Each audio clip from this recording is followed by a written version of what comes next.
आपने smart city के पत्थर उखाड़ के फेंक दिए, कंक्रीट का जंगल आपने स्मार्ट सिटी को बना दिया। आप ये देख रहे हैं सड़क चौड़ी कितनी हुई है, यहाँ सामने देखिए आज कितनी तंग सड़कें थी, आज कितनी खुली हो गई है। आज ऊपर दुकानें देखिए आप, रास्ता निकलने को नहीं होता था। आज राम बाजार में अभी मैं आ रहा हूँ तो खुली डुली सड़कें और साफ सुथरी दुकान, एक जैसी दुकानें सब जगह मिलती हैं। आज चारों तरफ जहाँ भी आप जा कर के देखें, आप ये ओवर ब्रिज बन रहे हैं और तरह तरह की डेवलपमेंट यहाँ पर हो रही है। और आज शिमला का हर व्यक्ति इसके लिए है। ये कहते हैं जी सड़कों का हाल किस है, जब सड़क चौड़ी होगी तो थोड़े दिन तो उसको फेस करना पड़ेगा, लेकिन आने वाले समय में वो जो रास्ता जो है बिल्कुल ठीक होगा। इनको हम समय देंगे।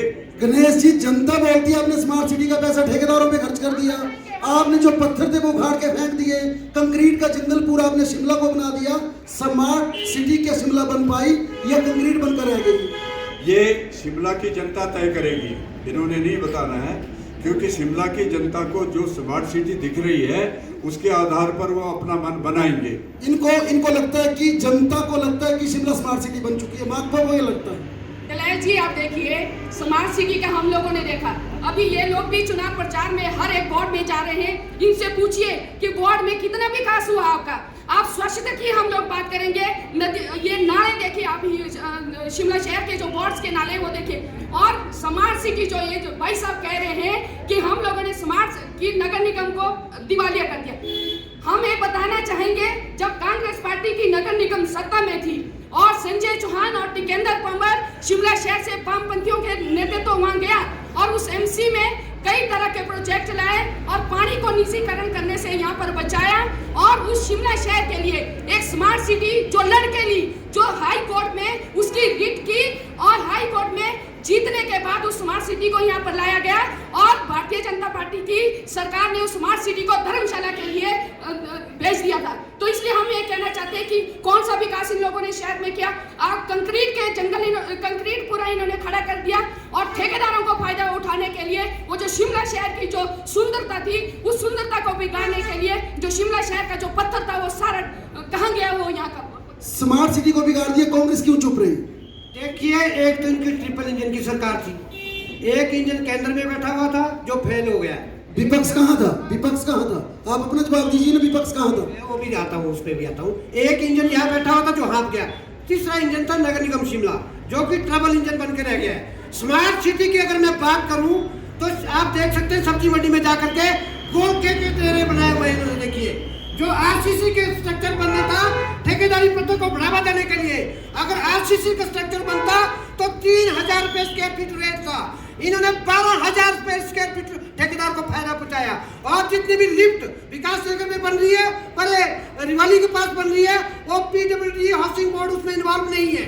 और स्मार्ट सिटी के कॉन्सेप्ट के तहत जो मास्टर प्लान होता है वो पहले ही बनता भी, कहाँ टॉयलेट बनने, कहाँ पार्किंग बननी है, कहाँ शौचालय बनने, अंडरग्राउंड तारें होनी थी बिजली की और उसकी क्या नाम टेलीफोन की, वो कुछ नहीं है। कोरोना काल में नगर निगम शिमला ने 20 पैसे पर यूनिट बिजली के रेट बढ़ाए, 20% जो रेट जो गार्बेज टैक्स बढ़ाया और 20% के आसपास। जगोता जी, कांग्रेस क्यों सोई रही? विपक्ष में रहते हुए आवाज क्यों नहीं उठाई?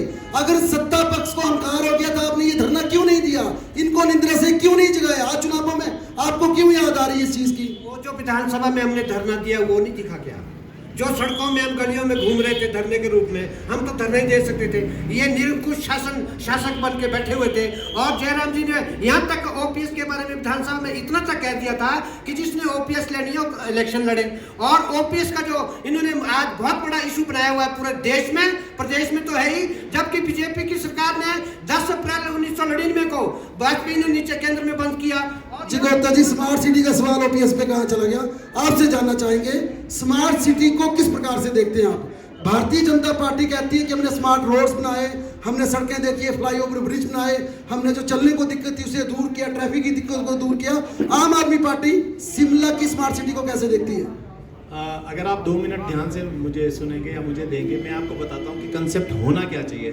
स्मार्ट सिटी का मतलब होता है स्मार्ट मोबिलिटी। स्मार्ट मतलब पेडेस्ट्रियन से लेकर के ट्रैफिक मैनेजमेंट से लेकर के, और इन लोगों का मैं बताता हूँ कि मेरे पास एक आरटीआई है, इन लोगों ने वो सबसे पहले शुद्ध जल जहाँ पे मिले, स्मार्ट सिटी वो होती है जहाँ पे 34 ATM लगाए 1 करोड़ के, इनको पूछिए प्रवक्ता जी को, 57,000 मात्र उसकी इनकम आई 1 करोड़ की, और उसमें से 13 फंक्शनल नहीं थे। वो गया कहाँ पैसा, खाया किसने पैसा?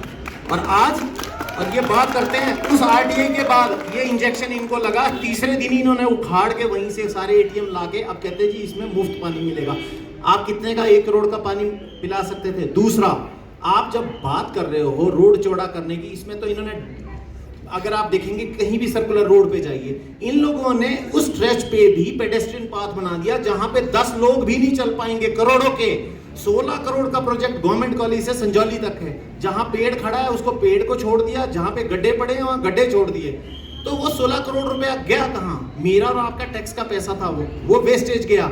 अब आप इनसे ये पूछिए कि जब वर्टिकल मोबिलिटी की सबसे ज्यादा प्रॉब्लम है, मुझे यहाँ से माल रोड चलना है, मुझे तो भाई सड़क वाला अगर आएगा बेशक वो वेट कर सकता है, ट्रैफिक लाइट्स लगा सकते हैं, लेकिन यहाँ से मुझे माल रोड चलना है, उसके लिए एस्केलेटर्स कहाँ हैं? उसके लिए आप इनसे बताइए कि फास्ट केबल कार्स कहाँ हैं? अगर टूरिस्ट को तारा देवी से मुझे मोबिलाइज करना था तो स्मार्ट सिटी प्रोजेक्ट में वो होना चाहिए था सबसे पहले। और फास्ट मोबिलिटी के साथ साथ जो सिटीजन्स का सबसे बड़ा प्रॉब्लम है वो है गवर्नेंस मॉडल। मुझे घर से आना है संजौली से डीसी ऑफिस, क्या वो ई सर्विसेज मेरे घर तक नहीं पहुंच सकती थी? क्या 20 या 30 रुपए जब कुरियर वाला 18 रुपए में आपके घर पे फ्लिपकार्ट से लेकर के अमेजोन तक के 100 रुपए का पैकेट भी आपके घर में पहुंचा सकती हैं, तो क्या ये ड्राइविंग लाइसेंस 18 या 20 रुपए लेके घर पे नहीं पहुंचा सकते? डॉक्यूमेंट घर पे नहीं पहुंचा सकते? लेकिन नहीं करना है, क्योंकि ऊपर से नीचे तक इनके चाटुकार, इनके जितना सिस्टम में है कोई भ्रष्टाचार, इन्होंने वही करना है, वही खाना है। जी गणेश जी, आपसे सबसे पहले आम आदमी पार्टी ने जो सवाल उठाए हैं उसका जवाब चाहेंगे, फिर महत्व पे वापस आएंगे। जी जी जी बिल्कुल। मैं सबसे पहले तो बताता हूँ कि जोगटा जी को आपने कहा कि आपने आंदोलन क्यों नहीं किए। ये तो राजनीतिक वो हैं, टूरिस्ट हैं, कभी ये आप में चले जाते हैं, कभी कांग्रेस में चले जाते हैं। चलिए ये व्यक्तिगत है, पार्टी की बात कीजिए, ये व्यक्तिगत। ये धरना कब देंगे? ये धरना कब देंगे? लोगों की समस्या कब उठाएंगे? जब ये एक जगह कहीं स्थायी तो रहे। लेकिन जैसे इन्होंने कहा है, आज आप आदमी पार्टी का आप एक करेक्टर चरित्र देखेंगे तो आज देश में अगर शराब का घोटाला होता है तो इनका जो है ना उप मुख्यमंत्री उसमें इन्वॉल्व होता है। सर स्मार्ट सिटी में दिल्ली कहाँ गए? स्मार्ट फिर आएंगे ना, वापस आएंगे सर। अभी स्मार्ट सिटी सर वापस आएंगे ना गणेश जी, वापस आएंगे। मेरी बात सुनिए, अगर दिल्ली में कोई शराब का घोटाला होता है तो इनका मुख्यमंत्री पकड़ा जाता है। पंजाब में कोई घोटाला होता है तो इनका मंत्री पकड़ा जाता है। और ईमानदारी की छवि लेकर के घूम रहे हैं। इनका कुछ नहीं है, केवल झूठे आश्वासन और झूठे लोगों को गुमराह करना इनका काम बना है। ये देखेंगे कि हम तो गंगा जल से नहा करके आ गए हैं, बाकी सारे के सारे भ्रष्टाचारी हैं। लेकिन इनका चरित्र देखेंगे आप तो नीचे से ऊपर तक सारे के सारे कीचड़ में इनके नेता डूबे हुए हैं। और पंजाब में क्या हो रहा है, जो कहते थे कि हम पंजाब को सुधार देंगे, और दिल्ली में क्या हो रहा है, आज ये कह रहे हैं कि जगह जगह शोर मचा रहे हैं। इनके दिल्ली के मुख्यमंत्री आज गुजरात में क्या कर रहे हैं? वहाँ वो नहीं है क्या मुख्यमंत्री जो जा करके वहाँ पर वो कर रहे हैं? तो मेरा ये कहना है कि आप मुद्दों के आधार पर चुनाव लड़िए, ये दूसरों पर कीचड़ उछालना छोड़ दीजिए। अगर दूसरों पर कीचड़ उछालोगे तो निश्चित तौर पर जैसे होता ना, कीचड़ में डूबी हुई भैंस है, दूसरे पर जो है कीचड़ उछालने का प्रयास करती है, तो उसका अंत ठीक नहीं होता। चलिए स्मार्ट सिटी का सवाल आपने बदल दिया, जवाब नहीं देना चाहते शायद आप। जो आपके खिलाफ पब्लिक से संबंधित महंगाई से बचने के लिए आपने क्या किया, बेरोजगारी की समस्या को बचाने के लिए आपने क्या किया? जैसे अभी बात चली थी, करप्शन तो चलो है ही चरम सीमा पे, और बेरोजगारी की समस्या और ये जो महंगाई का जो मुद्दा है, इससे बचने के लिए आपने क्या किया? 450 से 1200 का सिलेंडर चला गया, 68 रुपए से 110 रुपए तेल चला गया, और इसी तरह से जीएसटी किचन और टॉयलेट तक पहुंच गया हुआ है, घर के रजाई तक पहुंच गया, बिस्तर तक पहुंच गया है। भारतीय जनता पार्टी ने इसके ऊपर क्या काम किए हैं? और इन तमाम मुद्दों को लेकर जिस तरह से हम आज फील्ड में जा रहे हैं, यही मुद्दे हैं। और मेरा आज भी पुनः इनसे भी अनुरोध है कि कृपया करके आप 5 साल गिनाए, इधर उधर की ना मारे, ये ना करें ये सड़क कर दी, और कुछ तो करना ही था 5 साल में, और मूंगफली खाने तो नहीं आए थे आप लोग, पब्लिक ने आपको जिताया था, कुछ तो आपने करना ही था। लेकिन आज भ्रष्टाचार का जो आलम बना हुआ शिमला में, जो अंग्रेजों के टाइम की पहले की बिल्डिंग स्मार्ट सिटी के तहत जो बात कर रहा हूं मैं, जो 6 मंजिली बिल्डिंग है उनको अनसेफ डिक्लेयर कर दिया। उनको ये नहीं बताया कि भी आप कहाँ जाएंगे, बोलते भी 2.5 मंजिल का प्रोविजन है। 1947 में 2.5 मंजिल का प्रोविजन था। उन रेजिडेंट्स के बारे में ये क्या सोच रहे हैं। और स्मार्ट सिटी का जो मैं कहता हूँ कि एक कॉमनवेल्थ घोटाले से भी बड़ा घोटाला निकलेगा, अरबों रुपए का घोटाला स्मार्ट सिटी के तहत। इसकी जांच होगी, कांग्रेस पार्टी इसकी जांच कराएगी सबसे पहले। और आज जो फूलदान लगाया हुए जंगलों में, उसमें घास उगाई हुई है, वो भी अपने चेहरे को किसी को करोड़ों रुपए इकट्ठे कर दे दिया, जिसकी जरूरत ही नहीं थी। आरसीसी वाल पे वो लटका दिया हुआ है। आज शिमला के अंदर पानी और बिजली के इतने महंगे रेट हो चुके हैं, जो कोरोना काल में भी इन्होंने उसके रेट्स बढ़ाए हैं, उसका कम करने का नाम नहीं ले रहे हैं। और बात करते हैं क्या नाम स्मार्ट सिटी की, और दूसरे इन्होंने जो जयराम जी और मोदी जी आज भारतीय जनता पार्टी के जो अध्यक्ष है वो गली गली घूमने को मजबूर है। मोदी जी सर इनके अध्यक्ष घूम रहे हैं, आपके तो गायब है राहुल गांधी, वो तो आ ही नहीं रहे हिमाचल। हमारे को जरूरत नहीं है प्रत्येक जो राहुल गांधी, ये तो कार्यकर्ताओं की पार्टी है ना। कितनी बड़ी बात, इनके राष्ट्रीय अध्यक्ष हर कार्यकर्ता से मिल रहे हैं। आपके राहुल गांधी तो कहीं और ही व्यस्त है आजकल। मजबूरी में आना पड़ रहा है।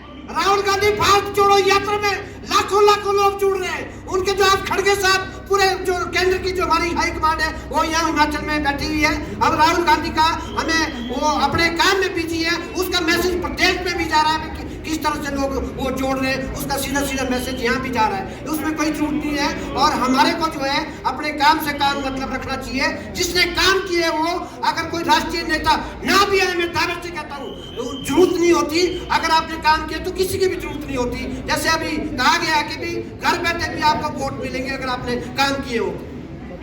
चोपड़ा जी, आप करप्शन की बात कर रहे हैं। 5 साल तक आपकी पार्टी सरकार के खिलाफ चार्जशीट तक पेश नहीं कर पाई। अब आपने जब चुनाव आए, चार्जशीट पेश कर रहे हैं आप। चार्जशीट तो एक बार पहले भी की थी, और उसके बाद अभी जो रिवाइज चार्जशीट की है, आपको आइडिया होना चाहिए, शुरू में हमने एक चार्जशीट बनवाई थी, अब एक रिवाइज इसलिए दी थी कि सरकार उसके ऊपर कुछ कार्रवाई करे। जैसे कोई भ्रष्टाचार हुआ है, कोरोना काल में लोग मर रहे थे और ये सैनिटाइजर का घोटाला कर रहे थे, पीपीई किट्स बेचने का घोटाला कर रहे थे, और बिंदल, राजीव बिंदल को हटाया गया, सजा कुछ नहीं हुई। और जो हेल्थ मिनिस्टर थे परमार साहब, उनको भी हटाया गया, उनको स्पीकर बनाया गया, सजा आज तक नहीं हुई। सीबीआई तक की जांच नहीं हुई। पुलिस में घोटाला हुआ, पेपर बिका 8 से 10-10 लाख का। कंडक्टर भर्ती में घोटाला हुआ, और जेओए का जो आईटी का जो हमीरपुर में जो कमीशन से वहां भी घोटाला हुआ। उसके ऊपर इन्होंने सीबीआई जांच के भी आदेश दिए थे, लेकिन उस सीबीआई की जांच, आज जेल में पता कौन है? दलाल साहब, जिन्होंने पैसे दिए। जो दलाल है वो आज जहाज में घूम रहे हैं। उनके फातिमा जी, वापिस आते हैं, आपके पास जरूर आऊंगा। सर, यहाँ पर यूथ का बड़ा जेन्युइन सवाल उठा है, कांग्रेस ने उठाया। आप पूरे 5 साल तक भर्तियों को लेकर बिल्कुल सीरियस नहीं देखे।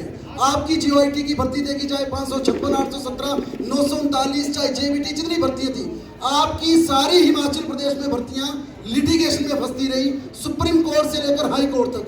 जिन बच्चों ने पढ़ लिखने के बावजूद, जिन्होंने कमीशन का टेस्ट क्वालिफाई किया, अपने रिजल्ट के लिए सचिवालय के बाहर बैठे रहे, ऐसी यूथ के लिए नौबत क्यों आई प्रदेश में? देखिए, ऐसा है, इन्होंने 2-3 विषय उठाए हैं। एक तो इन्होंने कहा कि 5 साल में इन्होंने किया क्या, ये बताएं। सर, मेरे सवाल का जवाब दो ना, फिर इनके आएंगे। पहले मेरे सवाल का जवाब। यूथ का जेन्युइन सवाल है, यूथ पूछ रहा है बाहर आपसे। यूथ पूछ रहा है, हम यूथ के सपोर्टर हैं, और हिमाचल का यूथ भारतीय जनता पार्टी के साथ बिल्कुल तरह कंधे से कंधा मिला करके चल रहा है। और यूथ को पता भी है कि यूथ का भविष्य भारतीय जनता पार्टी के साथ बिल्कुल सुरक्षित है। आज नरेंद्र मोदी जी खुद कहते हैं कि आज देश जो है युवाओं का देश है, और आज युवा है, महिला समाज है, वो हमारी शक्ति है। हम उनको कभी नजरअंदाज नहीं कर सकते हैं। लेकिन समाज के अंदर कुछ ऐसे तत्व जब पैदा हो जाते हैं, जो कहीं न कहीं कोई नकल करवाता है, कोई पेपर भी।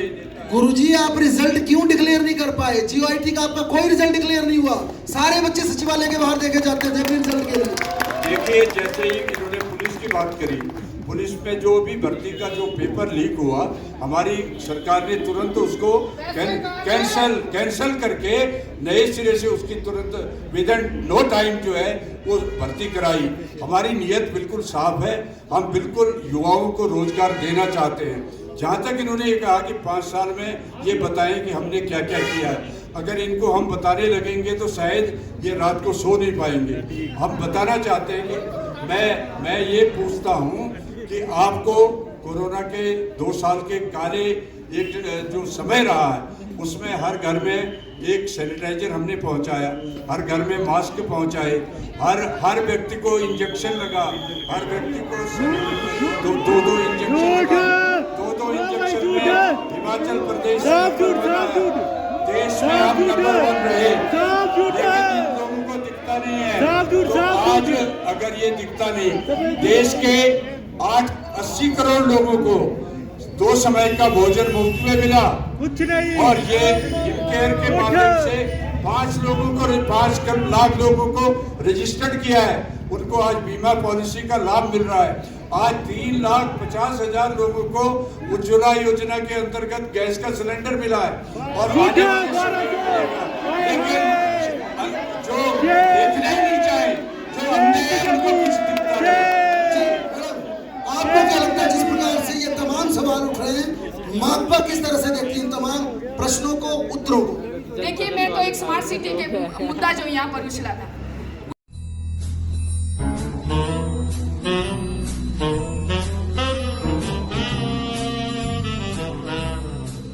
हमारे छत्तीसगढ़ के माननीय लोकप्रिय मुख्यमंत्री और Himachal observer chief observer Shri Mallikarjun खड़गे जी, गजब बेइज्जती है। कंट्रोल कंट्रोल उदय, सॉरी भूपेश बघेल जी भी हमारे बीच में है, मैं इनका भी बहुत बहुत स्वागत करता हूं। देखा आपने लापरवाही का नतीजा है। और हमारे युवा चेहरे उससे सुपारी निकाल के बात कर रहे बाबा। सचिन पायलट जी भी हिमाचल के आगमन पर अलग अलग क्षेत्रों का दौरा कर रहे हैं। मैं कोई ज्यादा लंबी बात नहीं कहना चाहता हूं, मगर आपको ये विश्वास दिलाना चाहते हैं कि हिमाचल प्रदेश में ऐसे आसार है कि प्रदेश के अंदर भारी बरसात जुमले की होने वाली है। पैसा बांटा जाएगा, महिलाओं को हर खाते में 15 लाख रुपए। क्या बोला तूने? आर यू कॉमेडी मी? 1500 रुपए प्रति माह। तो रहने दो फिर। रात के अंधेरे